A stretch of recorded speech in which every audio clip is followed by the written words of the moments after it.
If your Insignia Smart TV's remote is not working, or if you have lost it, then don't worry, because I'm gonna show you how to turn on, turn off your TV, restart it, or put it into sleep mode or standby mode without needing the Insignia TV remote. So let me show you how.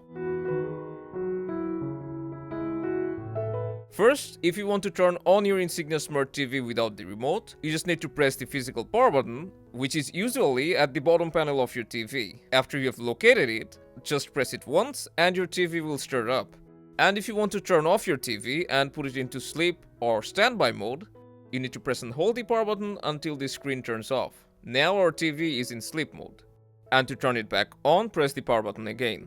Now if you want to restart your Insignia Smart TV, then you need to press and hold the power button once again, but this time don't let go of it until it turns off and the screen comes back again. When you see the Insignia logo, you can let go and our TV has restarted successfully. And as you can tell, this doesn't totally replace your remote. So if you want a true alternative to your remote, then if you have a Roku edition Insignia TV, you can download the Roku remote app. And if you have the Fire TV edition, then there's also a Fire TV app and we have a video about it, so do check it out.